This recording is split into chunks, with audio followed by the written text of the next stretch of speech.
Hello, welcome to The Naked Scientists with me, Chris Smith, and also with Kat Arney.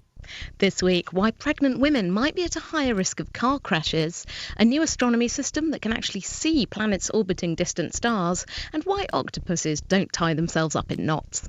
Plus, we look at how bacteria and fungi can help us to clean up our act by removing toxic chemicals from soils, attacking oil spills, and even cleaning up mining waste.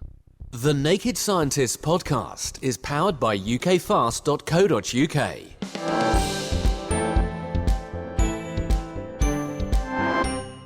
Pregnancy is arguably one of the most exciting, but potentially also one of the most dangerous times in a woman's life. But it's not just the threat to her health that comes from the physical demands of having a baby, because it turns out that women in the middle parts of their pregnancies, these are the so-called second trimesters, are much more likely to be involved in life-threatening car accidents. In fact, according to a new study looking at over 500,000 Canadian women, the risk of ending up seriously injured in hospital following a collision can be over 40% higher during pregnancy. Don Redelmeier from the University of Toronto led the study. Pregnant women often ask me the strangest questions about scuba diving, roller coasters, airline flights, and even grizzly bear attacks. They almost never ask me about the everyday risks. I was never once asked about road safety, despite it being a much larger risk. So you were interested in addressing the fact that there is very, very little data actually looking at whether being pregnant does affect your road safety.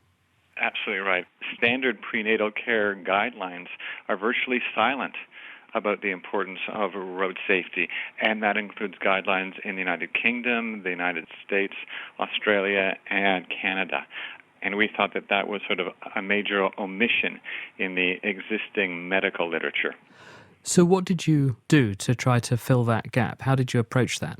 We identified every woman in Ontario, Canada, who gave birth during a 5-year span. And we tracked each person for any emergency department visit related to a road crash that occurred either before, during, or after pregnancy. So that amounts to a sample size of over 500,000 women and about 8,000 life-threatening motor vehicle crashes.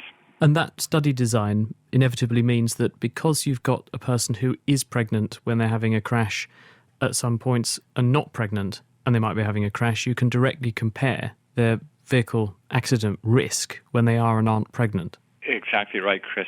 It's a huge strength of the study in that each individual serves as their own control, and thereby we remove confounding from genetics or personality, education, lifestyle, or all sorts of other unmeasured factors that could contribute to roadway risks. So when you do the comparison and ask, is someone more likely to have a crash when they're pregnant compared with when they're not, what trends emerge? Our largest single finding was that we found that the second trimester of pregnancy led to a 42% increase in the risk of a serious motor vehicle crash compared to the very same months for the very same person before they were pregnant.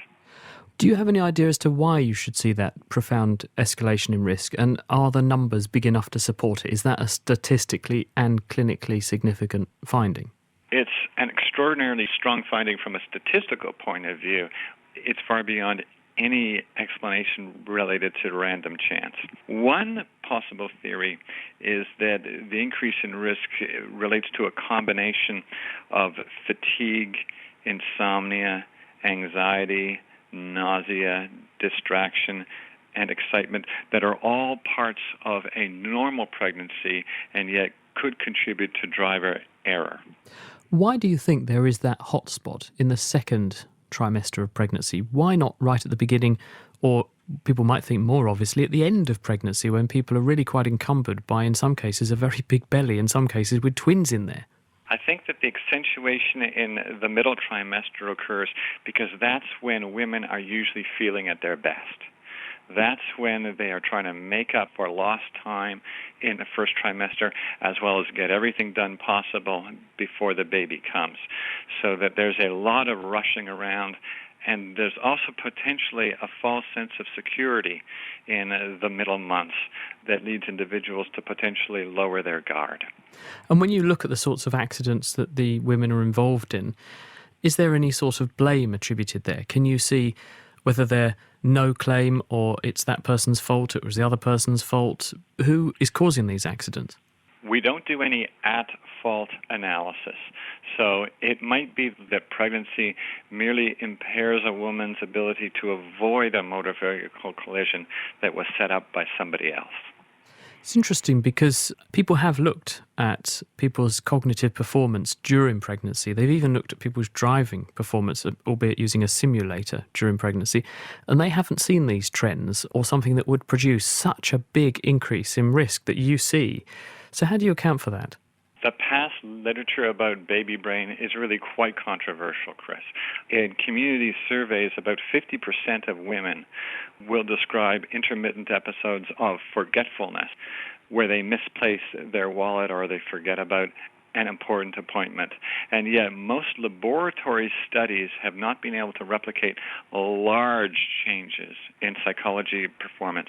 A limitation of those data, though, is that they're often based on small samples of individuals engaged in artificial tasks and sort of hypothetical risks. So that the strength of our study is we look at real-world driving over an enormous population without any selection bias.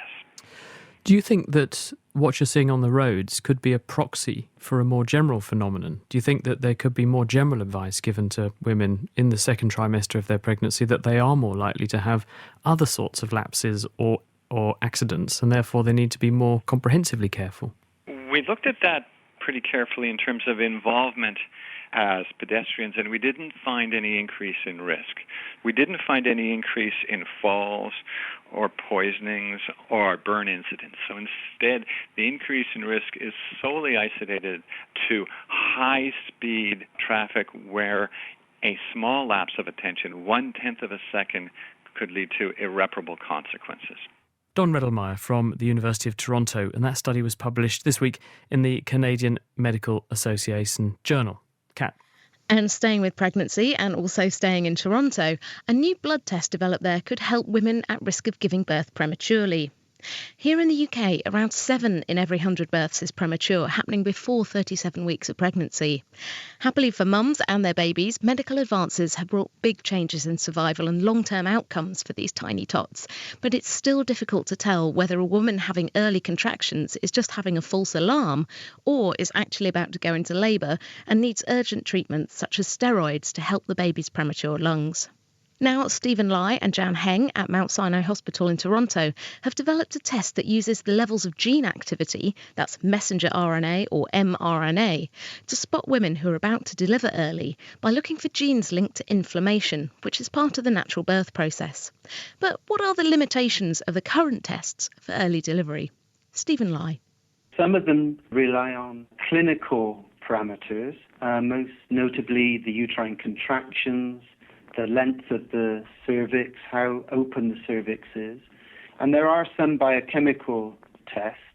Together, those tests are reasonably good at telling which woman will not deliver, but they're not very good at telling which women will actually deliver within the next 48 hours. And so they're not really good at selecting the women that you really need to treat. Jan, can you tell me a bit about the kind of experiments that you were doing to try and solve some of the problems here? What we did was we collected blood samples from these women that admitted into the hospital with threatened preterm labor. We extracted the blood samples to get their messenger RNA, and with that we applied the mRNA to microarray chips, which are tiny chips with DNA probes that reflects the whole human genome. Using that chip, we can screen changes and differential expression of genes in the maternal blood that's associated with impending labor. So you're basically looking for genes that are switched on or switched off when a woman is definitely going to go into labour. Exactly. What sort of things did you find? So we found that these genes were associated with inflammation, which is expected because we know that labor is an inflammatory process. It is part of the natural progression of labor, whether the woman gives birth at term or preterm. What we found was that when women go into preterm labor, their labor process is also inflammatory response. So the genes gave us an indication that inflammation was occurring in women who were about to deliver. And it also gave us information about high activity, that there were more genes being transcribed with impending labor. And how many women were you actually looking at? Did you find the same pattern of genes in all of the ones that were definitely going to go and give birth? We collected these samples from Australia. The study had 154 women, and out of 154, 48 of these women went and delivered a premature baby within 48 hours. And did they all show the same patterns of gene activity? How reliable is this, if you were going to develop it into a test? From our study, our test can correctly identify 7 out of 10 women that will deliver a baby within 48 hours, which is better performing than the current test. And the advantage of our test is that it can be performed on most women compared to fitofironectin, because a lot of women are ineligible for it. Stephen, tell me about the next steps for this research. You've tested it on around about 150 women. What next? This study was done in collaboration with Dr. Craig Pennell in Perth, Western Australia. And so now what we're doing is collecting a similar set of samples here in Toronto, just to make sure that the signature for Perth women is the same as the signature for Toronto women. And then we hope to take that to a number of centres around the world, including the UK. Following that, it's really starting to work on the commercialisation of this to sort of turn it into a diagnostic test. How soon would you like to see this being a test that could potentially be really beneficial for mothers and their babies? I would hope within 3 to 5 years, if everything goes well, we will have something that is ready for the market. That's Professor Stephen Lai and Dr. Jan Heng from the Mount Sinai Hospital in Toronto. You're listening to The Naked Scientists with Kat Arney and also with me, Chris Smith. Turkey has reported its worst ever mining disaster following an explosion and a fire in a mine in Soma, and this has claimed the lives of nearly 300 people so far. But why are explosions such a big risk when we go mining? Dave Ansell and Kate Lamble have your quickfire science. Coal is produced when organic matter, normally plants from swamps or forests, gets buried and then squashed and heated over millions of years.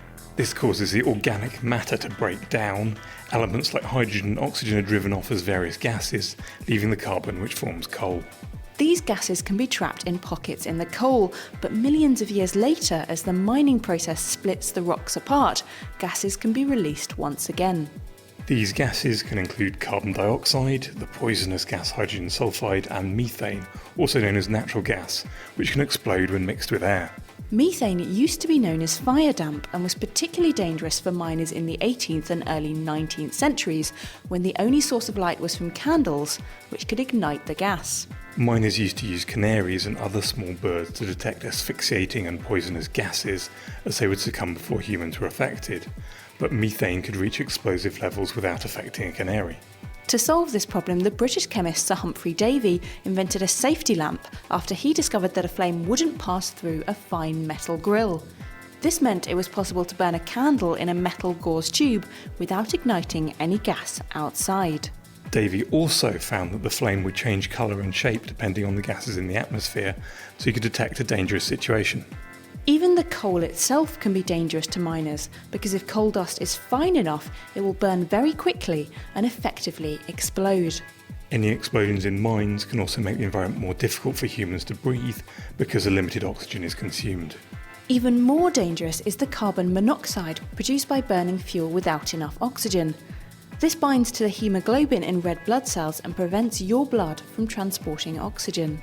In 1907, in the US, over 3,200 people were killed mining about 2 billion tonnes of coal. However, electric light, ventilation, gas sensors and modern safety equipment has made coal mining far safer than it once was. So in the US in 2012, only 35 people were killed producing about 600 million tonnes. However, the safety record in other countries has some catching up to do. In the same year in China, over 1,300 people were killed, mining about 2.8 billion tonnes of coal. Dave Ansell and Kate Lamble there. And you can get hold of all our Quickfire Science episodes as their own podcasts from our website. That's nakedscientist.com/quickfirescience. This week, astronomers announced that they now have a powerful new toy to play with, a system called the Gemini Planet Imager, which is enabling them to actually see planets, known as exoplanets, which are in orbit around other stars outside our own solar system. Scott Thomas is an astronomer from Cambridge University, and he told me more about the Gemini project. Extrasolar planets can be spotted in a few different ways. The one that's been the most successful is called the transit method.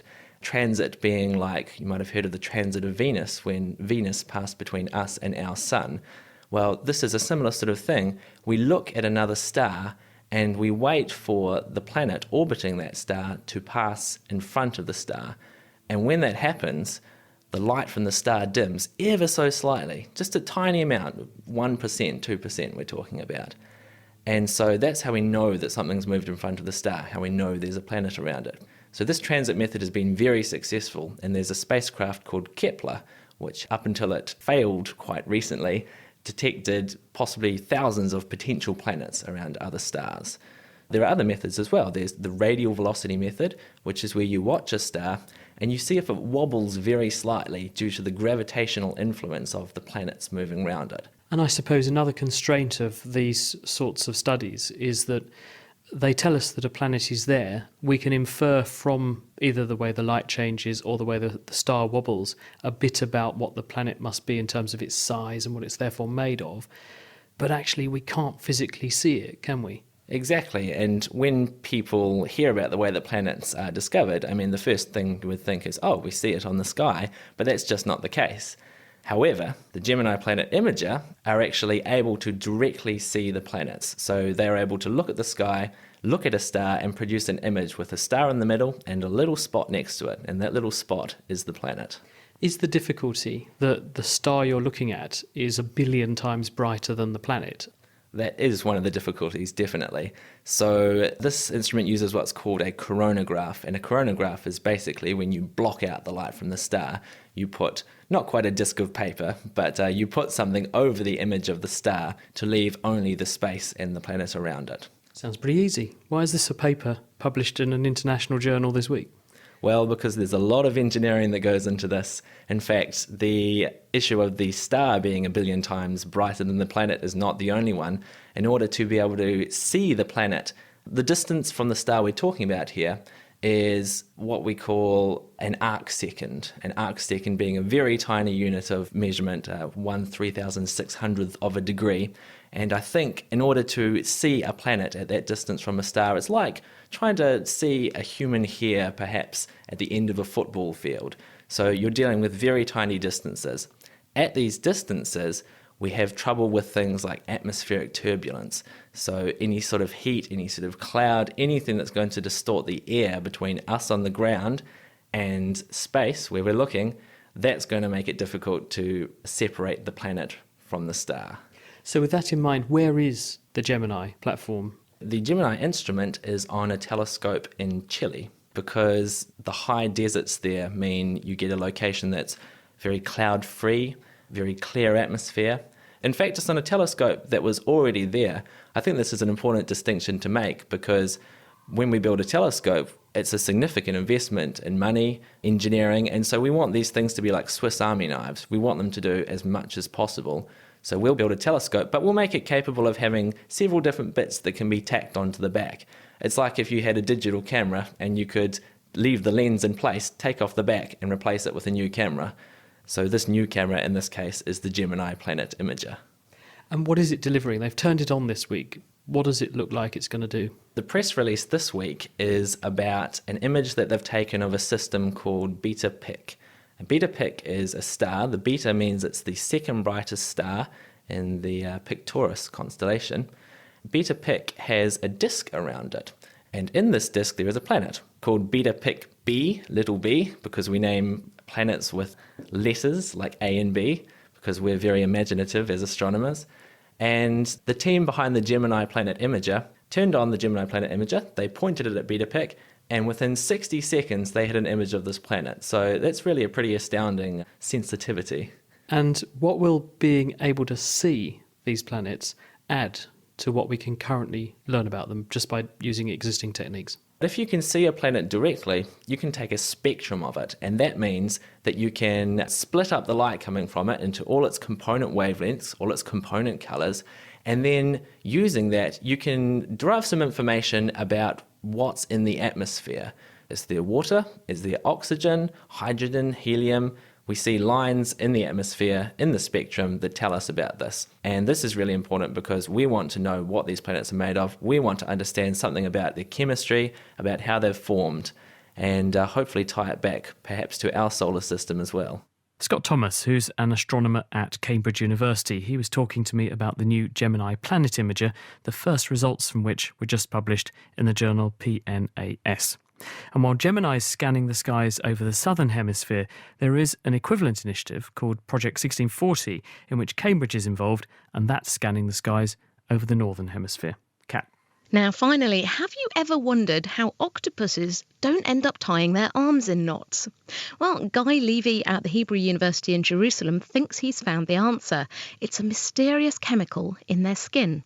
It might seem a little weird in the beginning when I'm asking such a question because our arms never interfere with each other and it seems natural for us. But it has to be understood that the unique morphology and structure of the octopus arms, being so flexible and with the ability to deform at any point along their length, limits the ability of the octopus to understand and know their exact position. On one hand, we have all of this, that the octopus is not aware of the exact position of its arms.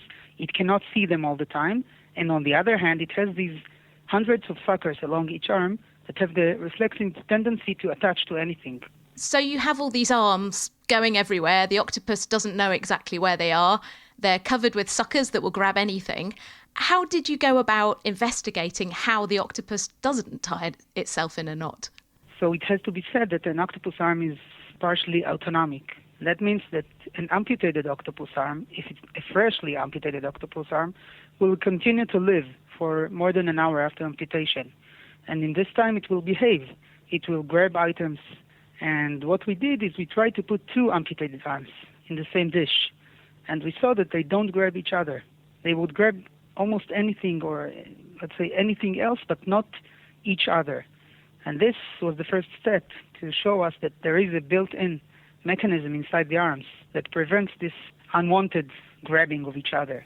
I have this weird vision of two flailing arms in a dish. What was the next step to try and find out what's actually going on? We suspected this has to do something with the skin of the octopus. So we peeled the skin off one of the amputated arms in the dish. The first one that was not peeled did grab the flesh of the peeled arm. Then we took the skin, stretched it over a plastic disc, and submitted this disc to the amputated arm, to the intact amputated arm, and it didn't grab it. So then we knew it's something inside the skin that prevents the suckers from using their reflex for attaching. So what do you think it is that's in the skin that repels the other arms of the octopus? We suspected it has to be something chemical, but we were not sure because it could have been also something, the texture of the skin. And then what we did in the next experiments is to extract molecules out of the octopus skin in order to see if the extraction will also prevent the suckers from grabbing. We mixed those molecules inside gel, and we coated plastic disc with this gel, and we showed that amputated octopus arms indeed avoided grabbing this gel that contained molecules from the octopus skin. But when we did the same thing with fish skin, we embedded molecules that were extracted in exactly the same way from fish skin, then the amputated octopus arm did grab the gel. So do you know what these mystery molecules are yet? I'm sorry to say that no, we don't know which molecules. This is our next step, to try and isolate the precise molecules that are involved in this process. This is really fascinating because octopuses are just amazing animals. But why would you want to know how it doesn't tie itself in knots? Is there a wider picture of knowledge that you're trying to build on? Other than being very interesting, there are also other implications of this, and we are also part of a project of the European Commission. This project is called STIF-FLOP, and it aims at building a soft manipulator that will be in the shape of an octopus arm for medical purposes. And our part in this project is to provide the biological information of how the real octopus controls its arms. And the engineers are supposed to take ideas from the biology and implement them inside the controlling system of this soft manipulator. So maybe one day there could be an octopus surgeon inside you that won't tie itself in a knot. This project is aiming at building one arm, so it won't have other arms that it will have to avoid. But maybe this mechanism can be extended, and this manipulator can be programmed to avoid manipulating obstacles on the way to the target. In the same way that the octopus is avoiding grabbing its own arms, this manipulator can use similar mechanisms to avoid, for example, let's say that it will be used for operations inside the intestines of a human.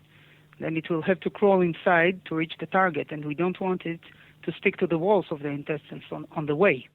Guy Levy from the Hebrew University in Jerusalem. And if you'd like to follow up on the stories we've been discussing, there are references and transcripts for all those news items on our website at thenakedscientist.com/news. You're listening to The Naked Scientists with me, Chris Smith, and also with Kat Arney. On to our main topic for this week now. And recently I was in Johannesburg, South Africa, which is home to the world's richest sources of gold and the world's deepest mines, which have been dug to recover it. But in the course of tunnelling up to 4 kilometres vertically down to recover the precious metal, the miners have also recently struck scientific gold with the discovery of populations of microorganisms thriving in extreme conditions.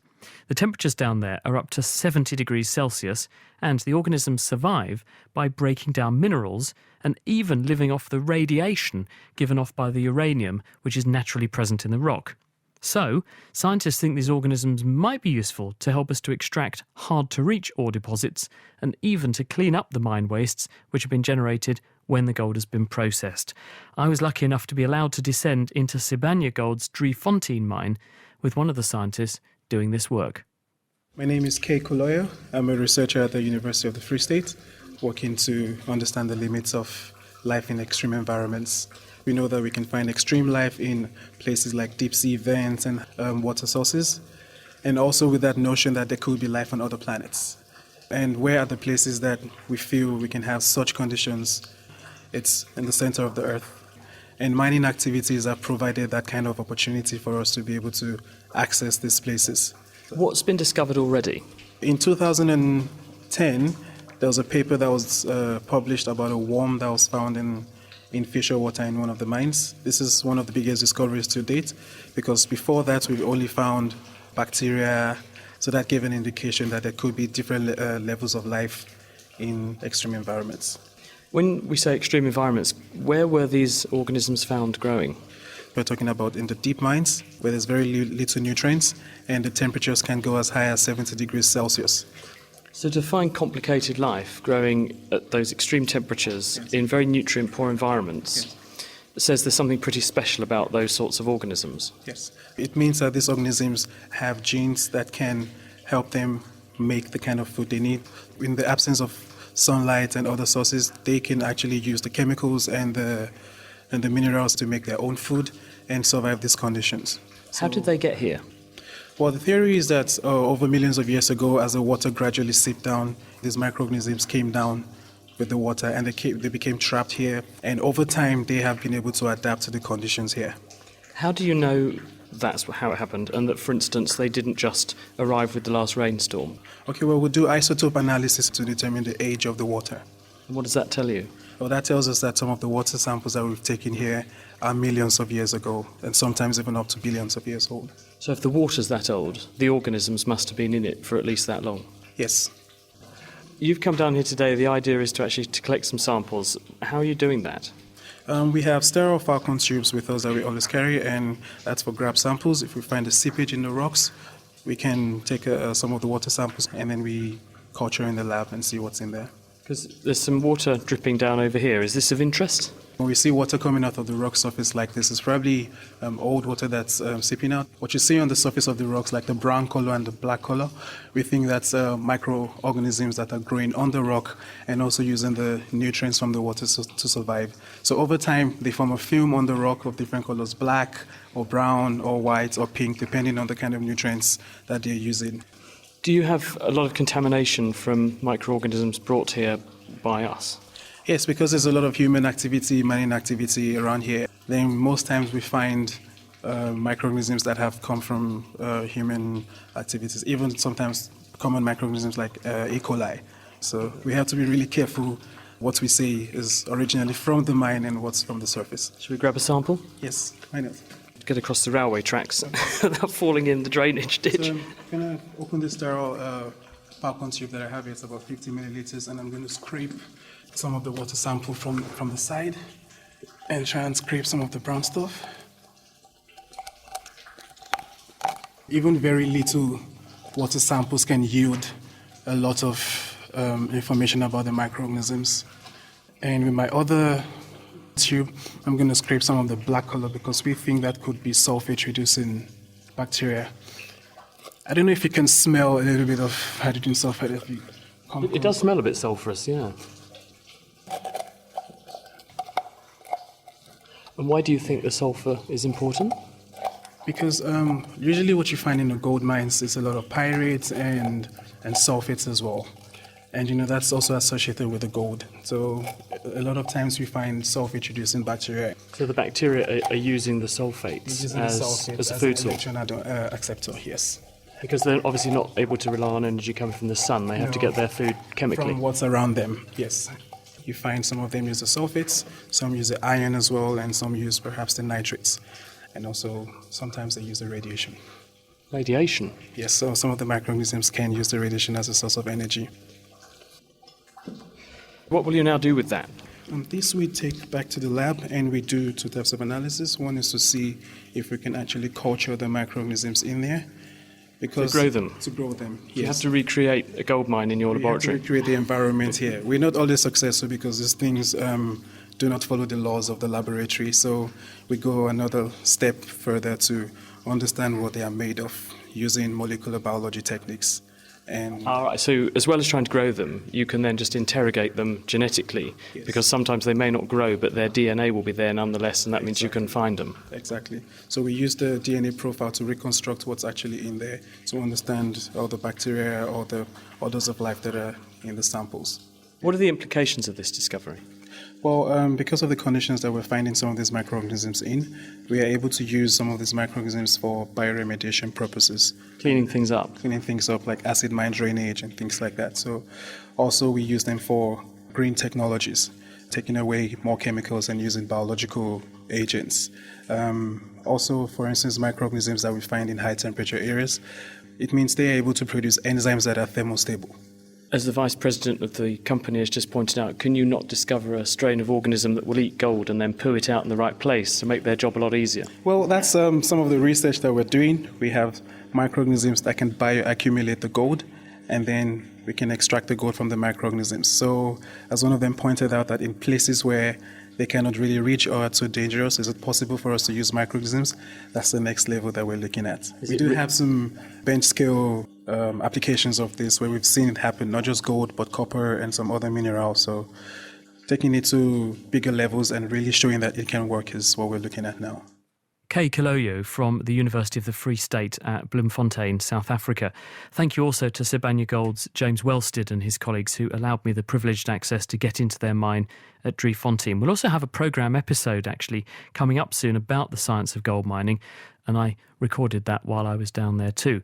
We think that this qualifies us as holders of the world's deepest podcast, but what do you think? If you've got any questions or comments or feedback for us here at The Naked Scientists, you can get in touch by writing to chris@thenakedscientist.com, or you can tweet @nakedscientists. We've just heard how microorganisms might hold the key to the future of precious and rare metal recovery, and also to detoxify the chemicals that can leach from deposits of mine tailings, or, as they're more commonly known, slag heaps. Birmingham University's Professor Lynn McCaskey also works on microbes that can do this. She's recently been to Cape Town and also to Canada. Now, welcome to the show, Lynn. Tell me, why are these mine tailings or slag heaps such a threat to our environment? They're a big threat because unless the area is contained very well, the toxic elements, the metals and other things, can actually migrate away from the source and through the environment and have an environmental impact. So there's a lot of scope for environmental damage. And what kinds of metals, what sorts of contaminants are we talking about, and why are they damaging in the environment? Well, the main metal of interest that's being mined, obviously, whether that's copper, nickel, uranium, but other elements that are there as well, which may not be immediately of interest, can also have toxic effects on the ecosphere, plant life, animal life. And one example of this is where historically people were mining for uranium and they ignored another set of elements which were often present called rare earth elements. Now that they in themselves are not too toxic, not as toxic as some, but they're now becoming quite valuable. So the interest is refocusing on getting as much benefit as possible from the slag heaps. Basically, you've got all these rare earth metals sitting in slag heaps. Why are they so useful? Why do people want to get them out? They're absolutely key to 21st century technologies. They're used in magnets, electronics, phosphor screens, LEDs, TV screens. And a lot of the time, they're not replaceable by anything else.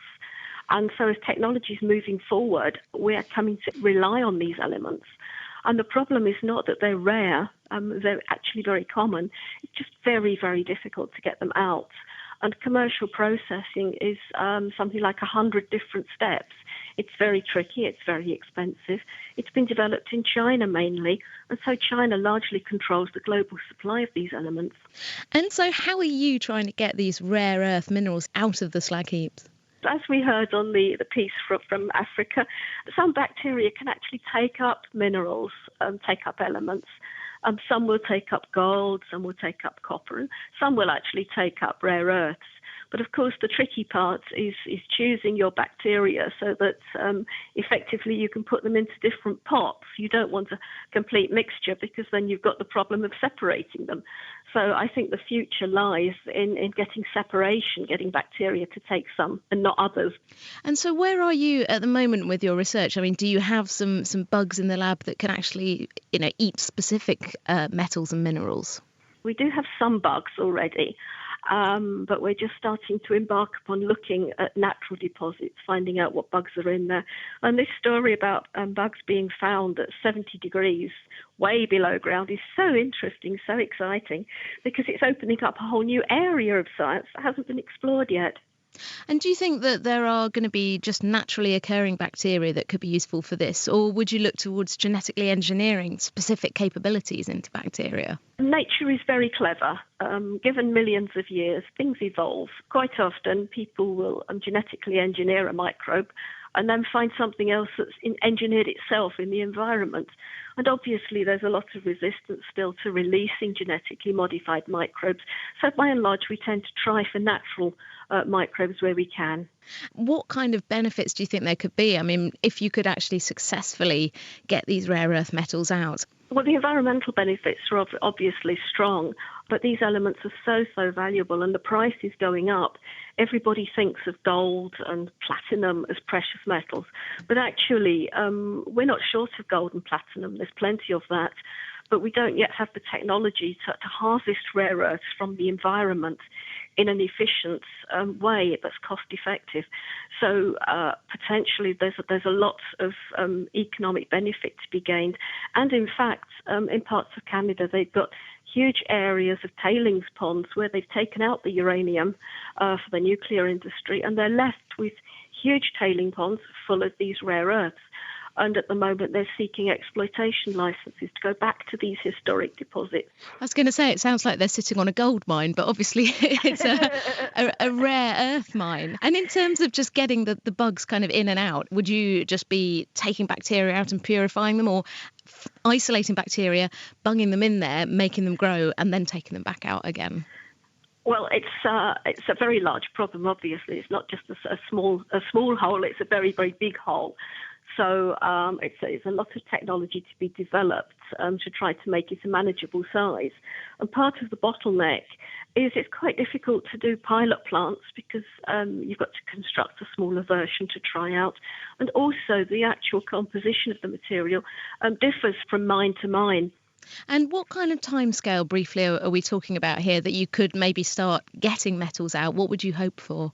We would hope to start getting the metals out and proving the technology in principle within 2 to 3 years. But obviously, getting it up to plant scale will be much longer than that, somewhere between 5 and 10 probably. And don't forget also that you have to convince the wider public and governments that you're not going to end up making a larger mess than you started with. Always a point with cleaning up. Thank you very much. That's Lynn McCaskey from Birmingham University. Thank you.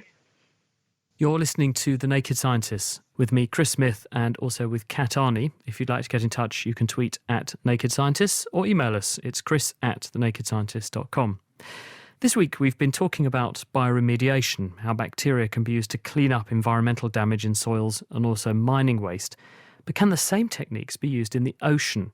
Joel Koska is from the Georgia Institute of Technology, and he investigates how microorganisms have played a role in clearing up the aftermath of the Deepwater Horizon oil spill in 2010. In the past, the accidental release of oil into the environment largely occurred by tankers running aground and breaking up into shallow water. But in recent times, oil tankers have become much better designed. And so even if a tanker runs aground, there's less of a chance for that ship to break apart and release oil into the environment. So more and more what we're seeing is oil is released from pipes associated with these floating oil rigs, like the Deepwater Horizon rig in the Gulf of Mexico, that drill through miles of seawater and miles of ocean floor. And what we say in our field now is that it's not a matter of whether we will have another major oil spill, it's a matter of when. And when the disaster happened with Deepwater Horizon, how much oil was actually being lost or discharged into the Gulf of Mexico?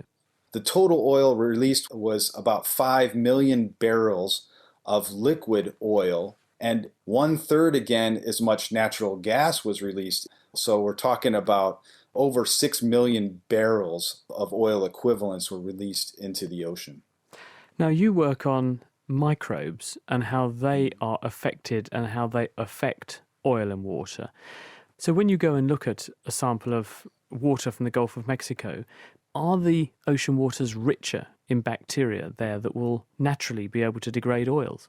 Certainly. So one of the unique aspects of the Gulf of Mexico is, though it's vast, it still is a relatively small ocean basin into which a lot of oil is deposited from natural oil seeps. And so if you take samples with a submarine or another device around where that oil is seeping out, you will indeed see a concentration of microbes that have evolved to take up and eat that oil. Bacteria that have evolved to eat oil carry out what's called a respiration process. They breathe oxygen and burn the carbon that's present in the oil. So oil is an excellent food source for microorganisms. And so the logical question for me to ask is, given that those bugs are there, can you recover them, enrich them, and then use them if there is another oil disaster to help degrade the slicks in some way? Boy, I wish that was the case, that it would be that simple. There's really no credible evidence that indicates any organism that we can grow in the lab and add into the environment that would do a better job of degrading oil hydrocarbons than the indigenous or native communities. And the reason for that is that the microbial communities that are present naturally in seawater or at the seafloor are adapted better to those environmental conditions that are there than anything that we can add. What are these microorganisms? What sorts of bacteria are they? Some of the best known organisms that we've studied so far are members of what we call the gamma proteobacteria. And they're, just from their names, you can tell that they're good at breaking up oil. For example, Alcanivorax. And it's named Alcanivorax because it eats alkanes. Another organism would be called Marinobacter hydrocarbonoclasticus. And again, an organism that breaks apart hydrocarbons. Now, in a human context, if I had an unsettled stomach, or I'd had a course of antibiotics, which had wiped out the bugs that naturally live inside me and help me break down my dinner, I could supplement myself with some bugs or eat certain foods which would encourage certain microorganisms to increase in number. Now, can we do the same thing in the ocean? Could we, knowing that we've got an oil pollution problem, could we help to bioremediate by fertilising the right sorts of bugs in order to encourage them to break down the nasty stuff faster? That's a good question. So in the response to the Exxon Valdez spill, the largest response that was undertaken was to fertilize beaches that were impacted by oil. Certainly, it was observed that the oil was degraded faster than it would have been if the beach had not been fertilized. But it remains controversial as to whether that remediation strategy was really effective, because the oil probably would have broken down naturally without fertilization, and whenever you add nutrients to the environment, you can potentially cause harmful algal blooms. So what would you say the bottom line is with respect to the use of microbes in cleaning up oil spills? I would say that the natural microbial communities can do just fine in remediating oil from oil spills through natural attenuation. It's a supply and demand issue. As long as the release of oil into the Gulf of Mexico is slow enough, natural microbial communities can keep up and degrade any oil that's released into the environment. It's only when you have a huge amount of oil released in a short period of time the microbes can't keep up. But eventually that oil will be degraded naturally, and it actually occurs fairly rapidly in the presence of oxygen and in the presence of sufficient nutrients. Joel Koska from the Georgia Institute of Technology. So we've heard how bacteria can play a role in environmental cleanups, but what about nature's so-called recyclers, fungi? Someone who's trying to answer this question is Jeff Gadd from the University of Dundee. We've been working on various systems, and we've been particularly interested in lead and uranium in some separate studies. And in fact, we found that in both cases, fungi are capable of mediating the formation of lead-containing minerals or uranium-containing minerals. They're actually some kinds of phosphates. And in fact, it was very interesting with the lead, because the mineral formed was a lead phosphate called pyramorphite. Now, this is a mineral, and it's actually the most stable lead mineral that's found in the Earth's crust, and was commonly advocated as a remediation technique for lead-contaminated land. Phosphate sources such as apatite or bone meal would be added, and this would immobilize the phosphate. But, we've shown that the organisms themselves can actually form the pyramorphite in the soil, and it could be, just a case of encouraging the fungal populations to grow up a bit to do this. So basically lock it away in a form that it can't leach out and contaminate the wider environment. Well, that's the idea, and it's actually the same with uranium. They made a uranium phosphate mineral, and funnily enough, the uranium phosphate mineral was actually more stable than the depleted uranium that was being attacked by the organism. And so this might be one good approach, where the metals are locked up in an insoluble form, and then hopefully, they don't get leached out and find their way into water or get taken up by plants and the like. And where are you looking for these wonderful metal-converting fungi in the world? Well, funnily enough, you can really get organisms everywhere that can do these kind of tricks. But I will say that we did find some special fungi over in old lead-polluted mine sites in the southwest of Scotland, actually near a place called Lead Hills. We found that some of the organisms isolated from there were the ones that had this capacity to transform lead into this mineral. So in some cases, there might be a connection between some kind of special organisms and a kind of polluted location where they've adapted or they've been selected because of this property that can also help them by removing the lead toxicity. And thinking about how you might try and take these fungi that you found, say, in Scotland, and take them to other sites that are contaminated, would your idea be that you'd kind of grow them up in the lab and then ship them out? Or are there other ways that you could maybe encourage the naturally occurring fungi there already? Addition of organisms is one possibility, although that's often done for some kind of organic breakdown. But in actual fact, it's best to use the indigenous populations, perhaps by encouraging them. Some of these things are widely found properties in many species. In fact, just addition of fertilizer, basically, just the same way as you might put manure on your garden to encourage plants to grow. The same approach is providing carbon and nitrogen to enable fungal populations to grow. might work. And in fact, this has been shown over in the US some time ago with cases of selenium pollution, where the organisms were encouraged to grow by addition of such materials and remove the selenium pollution. So you're basically just giving Mother Nature a little kind of a nudge in the right direction. Exactly. So do you feel that the future is fungal, or do you think we're just going to have to use as many different clean-up methods as possible to try and decontaminate our environment? I think there's possibilities in all contexts. I mean, bacteria have a fantastic metabolic capability, and so they're applicable to a whole kind of situations. Fungi are perhaps a bit more limited in the kinds of environmental places they can be, but there's still a wide range of possibilities. And of course, we mustn't forget that in a polluted site, especially polluted soil, both bacteria and fungi are together. And in fact, it's been shown that both bacteria and fungi have to work together to treat some of the more complex aromatic organic pollutants, for example. So everything is possible. Thanks very much. That's Jeff Gadd from the University of Dundee. And it's time to take a look at our question of the week. Hannah Critchlow. This week, we try to get our throbbing heads in gear to answer this. My name is Suzanne and I live in Runcorn, Cheshire. I wanted to ask a question about common over-the-counter painkillers such as ibuprofen, paracetamol and aspirin. We've all taken them for pain relief, but I wanted to know, does each drug achieve this pain relief in a different way within the body? And are certain painkillers more effective to combat different types of pain? So what's the difference between paracetamol, aspirin and ibuprofen? Peter McNaughton from King's College London. Well, these three are all examples of a class of painkillers which are known as NSAIDs, or non-steroidal anti-inflammatory drugs.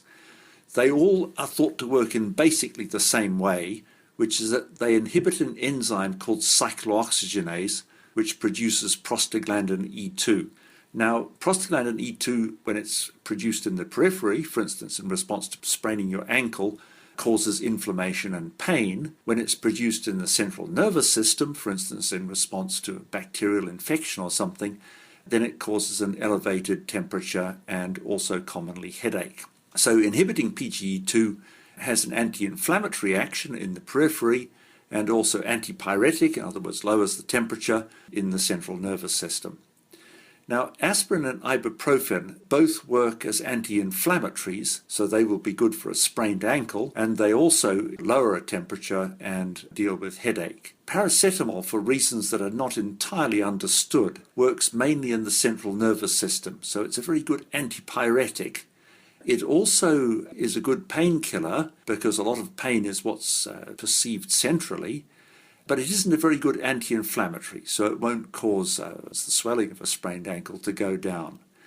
Paracetamol is the safest of these drugs. Aspirin and ibuprofen both have effects on the stomach. So that in a nutshell is the difference between the three of them. Thanks, Peter. So paracetamol, aspirin and ibuprofen all decrease the amount of prostaglandin E2, but in different places. Moving towards matter, Kevin wrote in with this. As I understand it, physicists have been trying to figure out why the universe is primarily made of matter as opposed to antimatter. What evidence is there that the universe is primarily made of matter? How would we be able to tell if roughly half the galaxies out there were primarily antimatter? So, is there an antimatter planet out there? Could we see it, even if there was? And does it matter anyway? And if you have any ideas to the answer to that, you can email chris@thenakedscientist.com. You can find us on Facebook, of course, facebook.com/thenakedscientist, or you can get in touch with us at Twitter @nakedscientists. That is it for this week. Many thanks to our guests, Kay Kaloyo, Lynn McCaskey, Joel Koska and Jeff Gadd. Thank you to Kat Arney, and also thank you to Kate Lamble for production. Join us next week when we'll be discussing ethical issues related to medicine, including how we decide who has access to what drugs and what genetic testing could mean for your family. The Naked Scientist comes to you from Cambridge University. It's supported by the Wellcome Trust, the EPSRC and the STFC. My name is Chris Smith, and thank you very much for listening. Until next time, goodbye.